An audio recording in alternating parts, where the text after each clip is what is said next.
Assalamualaikum warahmatullahi wabarakatuh. Perkenalkan, nama saya Lutfi Aiman Hani, NIM 1931041159. Di sini saya akan menjelaskan atau memaparkan materi tentang taksonomi. Yang pertama itu arti dan letak taksonomi dalam pendidikan. Sejak lahirnya kurikulum atau PPSP, proyek perintis sekolah pembangunan, yang kemudian disusul oleh lahirnya kurikulum tahun 1975, telah memulai tertanam kesadaran pada guru bahwa tujuan pembelajaran harus dirumuskan sebelum proses belajar mengajar berlangsung.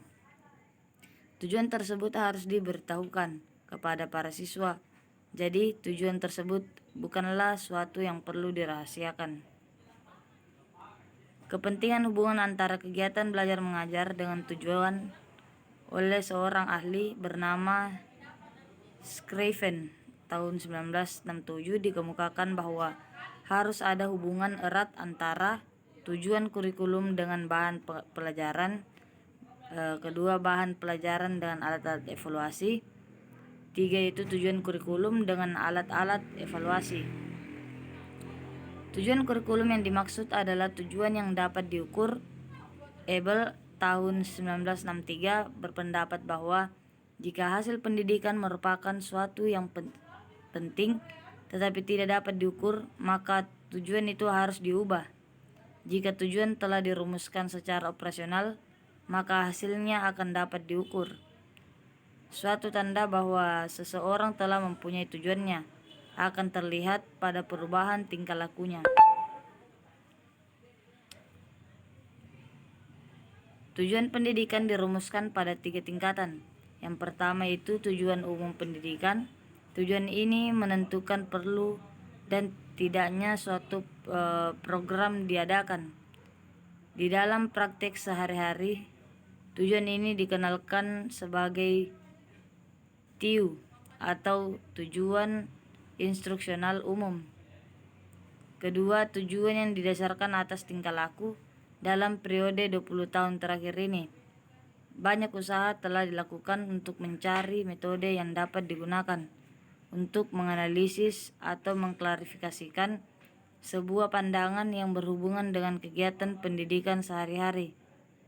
Yang dimaksud adalah berhasilnya pendidikan dalam bentuk tingkah laku. Inilah yang dimaksud dengan taksonomi. Selanjutnya itu taksonomi Bloom. Bloom adalah Cartol telah memberikan banyak inspirasi kepada banyak orang yang telah melahirkan taksonomi lain. Prinsip-prinsip dasar yang digunakan oleh dua orang ini ada 4 buah. Yang pertama itu prinsip metodologis atau perbedaan-perbedaan yang besar telah merefleksikan kepada cara-cara guru dalam mengajar. Kedua yaitu prinsip psikologis.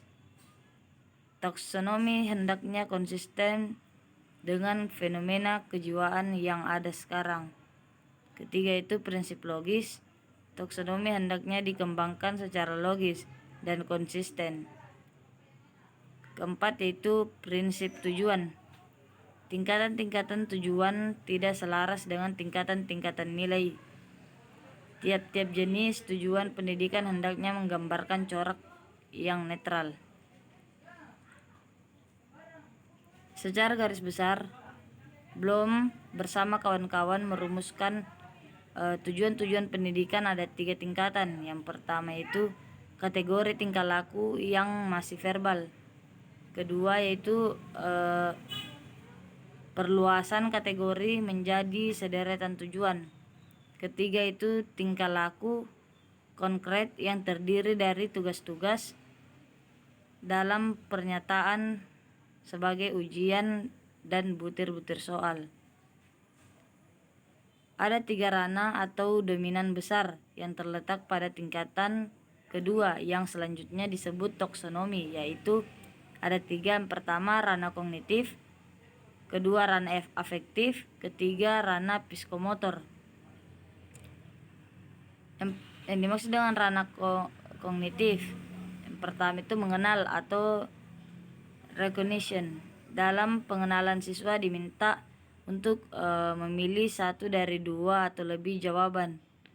Kedua itu pemahaman atau comprehension. Dengan pemahaman, siswa diminta untuk membuktikan bahwa ia memahami hubungan yang sederhana di antara fakta-fakta atau konsep. Ketiga itu penerapan atau aplikasi. Untuk penerapan atau aplikasi, siswa dituntut memiliki kemampuan untuk menyeleksi atau memilih suatu abrasi tertentu atau konsep, hukum, dalil, aturan, gagasan, dan cara secara tepat untuk diterapkan dalam suatu situasi baru dan menetapkannya secara benar. 4 yaitu analisis. Dalam tugas analisis ini, siswa diminta untuk menganalisis suatu hubungan atau situasi yang kompleks atau konsep-konsep dasar. 5 itu sintesis. Apabila penyusun soal tes bermaksud meminta siswa melakukan sintesis, maka pertanyaan-pertanyaan disusun sedemikian rupa sehingga meminta siswa untuk menggabungkan atau menyusun kembali hal-hal yang spesifik agar dapat menghubungkan suatu struktur baru. 6 yaitu evaluasi. Apabila penyusun soal bermaksud untuk mengetahui sejauh mana siswa mampu menerapkan pengetahuan dan kemampuan yang telah dimiliki untuk menilai suatu khusus yang diajukan oleh penyusun soal. B yaitu ranah afektif. Yang pertama itu pandangan atau pendapat. Apabila guru mau mengukur aspek afektif yang berhubungan dengan pandangan siswa, maka pertanyaan yang disusun menghendaki berespon yang melibatkan ekspresi, perasaan atau pendapat pribadi siswa terhadap hal-hal yang relatif sederhana tetapi bukan fakta. Kedua yaitu sikap atau nilai atau attitude. Dalam penilaian afektif tentang sikap ini, siswa ditanya mengenai respon yang melibatkan sikap atau nilai yang mendalam di sanubarinya, dan guru meminta dia untuk mempertahankan pendapatnya. Ketiga yaitu ranah psikomotor. Ranah psikomotor berhubungan dengan kata motor sensori motor atau perseptual motor. Jadi ranah psikomotor berhubungan erat dan kerja otot sehingga menyebabkan geraknya tubuh atau bagian-bagiannya. Lain-lain taksonomi. Miguel Klickman telah menyusun taksonomi untuk bidang biologi, Wood tahun 1968 untuk matematika, Lewis tahun 1965 untuk ilmu pengetahuan alam. Guilford telah menciptakan pola yang menggambarkan struktur intelektual dalam bentuk kubus. Gen dan Merli juga mengemukakan taksonomi lain di dalam bukunya The Condition of Learning tahun 1965.